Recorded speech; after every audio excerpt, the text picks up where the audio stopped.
Hi friends, ಇವತ್ತು chicken pepper dry ಫ್ರೈನ ಮಾಡೋದನ್ನು ಹೇಳ್ಕೊಡ್ತೀನಿ. ಮೊದಲಿಗೆ ಒಂದು ಜಾರ್ಗೆ 5 ಹಸಿಮೆಣಸಿನ್ಕಾಯಿ, 3 ಇಂಚಷ್ಟು ಶುಂಠಿ, 2 ಸ್ಪೂನಷ್ಟು ಪೆಪ್ಪರ್ನ ಹಾಕ್ಕೊಂಡು ತರ್ತರಿಯಾಗಿ ಮಿಕ್ಸಿ ಮಾಡ್ಕೊಳ್ಳೋಣ. ಮತ್ತು ಇದಕ್ಕೆ ಒಂದು ಬೌಲ್ಗೆ ಸ್ಕಿನ್ ಔಟು ಚಿಕನ್ ತೊಗೊಂಡಿದ್ದೀನಿ. 750 ಗ್ರಾಮು ಚಿಕನ್ನು, 5 ಸ್ಪೂನಷ್ಟು ಕೊತ್ತಂಬರಿ, ಬೆಳ್ಳುಳ್ಳಿ 2 ಚಚ್ಚಿರೋ ಅಂಥದ್ದು, ಒಂದು ಈರುಳ್ಳಿ ಹೆಚ್ಕೊಂಡಿರೋ ಅಂಥದ್ದು, 2 ಸ್ಪೂನಷ್ಟು ಕರಿಬೇವು. ಇದಕ್ಕೆ ಇವಾಗ 100 ml ಅಷ್ಟು ಮೊಸರನ್ನ ಸೇರಿಸ್ತಾ ಇದ್ದೀನಿ. ಇದಕ್ಕೆ ಅರ್ಧ ಸ್ಪೂನಷ್ಟು ಅರಿಶಿನ, 1 ಸ್ಪೂನಷ್ಟು ಧನಿಯಾ ಪೌಡರ್ನ ಹಾಕ್ಕೊಳ್ಳೋಣ.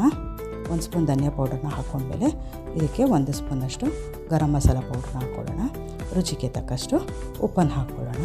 ಆಮೇಲೆ ರುಬ್ಬಿರೋ ಅಂಥ ಮಿಕ್ಸನ್ನು ಇದನ್ನು ಸೇರಿಸ್ಕೊಂಡು ಈಗ ಇದನ್ನು ಚೆನ್ನಾಗಿ ಮಿಕ್ಸ್ ಮಾಡ್ಕೊಳ್ಳೋಣ. ಚೆನ್ನಾಗಿ ಕಲಿಸ್ಕೊಂಡು ಫ್ರಿಜ್ನಲ್ಲಿ 2 ಅವರಷ್ಟು ಎತ್ತಿಟ್ಬಿಡೋಣ.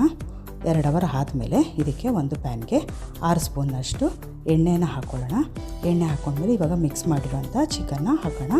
ಚಿಕನ್ ಹಾಕಿ ಹೀಗೆ ಚೆನ್ನಾಗಿ ಫ್ರೈ ಮಾಡ್ಕೊಳ್ಳೋಣ. ಇದು ಇವಾಗ ಚೆನ್ನಾಗಿ ಫ್ರೈ ಆಗಬೇಕು. ಚೆನ್ನಾಗಿ ಫ್ರೈ ಆದಮೇಲೆ ಇವಾಗಿದು ಎಣ್ಣೆ ಬಿಡುತ್ತೆ. ಫುಲ್ಲು ಸುತ್ತಲೂ ಎಣ್ಣೆ ಬಿಟ್ಟಾದಮೇಲೆ ಇದಕ್ಕೆ ಇವಾಗ ನಾವು ಒಂದು 300 ml ಅಷ್ಟು ನೀರನ್ನು ಸೇರಿಸ್ಕೊಳ್ಳೋಣ. ನೀರನ್ನು ಹಾಕಿದ್ಮೇಲೆ ಇವಾಗ ಇದನ್ನು ಚೆನ್ನಾಗಿ ಮಿಕ್ಸ್ ಮಾಡೋಣ. ಮಿಕ್ಸ್ ಮಾಡಿಬಿಟ್ಟು ಇವಾಗ ಇದನ್ನು ಕ್ಲೋಸ್ ಮಾಡಿಬಿಟ್ಟು ಹೀಗೆ ಇದನ್ನು ಬೇಯಿಸ್ಕೋಬೇಕು ಚೆನ್ನಾಗಿ. ಮತ್ತು ಇನ್ನೊಂದು ಸರಿ ಓಪನ್ ಮಾಡಿ ಮತ್ತೆ ಹೀಗೆ ಮಿಕ್ಸ್ ಮಾಡ್ಕೊಳ್ಳೋಣ. ಮಿಕ್ಸ್ ಮಾಡಿಬಿಟ್ಟು ಮತ್ತೆ ಕ್ಲೋಸ್ ಮಾಡೋಣ. ಕ್ಲೋಸ್ ಮಾಡಿದ್ಮೇಲೆ ಫುಲ್ಲು ಡ್ರೈ ಆಗಿಬಿಡಬೇಕು. ನೀರಿನ ಅಂಶ ಎಲ್ಲ ಹೋಗಬೇಕು. ಹೋಗಾದ್ಮೇಲೆ ಇವಾಗ ಈ ರೀತಿ ಎಣ್ಣೆ ಬಿಡಬೇಕು. ಈ ರೀತಿ ಎಣ್ಣೆ ಬಿಟ್ಟ ಮೇಲೆ ಈಗ ಚಿಕನ್ ಪೆಪ್ಪರ್ ಡ್ರೈ ಫ್ರೈ ರೆಡಿಯಾಗಿದೆ. ಈ ರೆಸಿಪಿ ಇಷ್ಟ ಆಗಿದ್ದಲ್ಲಿ ಲೈಕ್ ಮಾಡಿ, ಶೇರ್ ಮಾಡಿ, ಸಬ್ಸ್ಕ್ರೈಬ್ ಮಾಡಿ.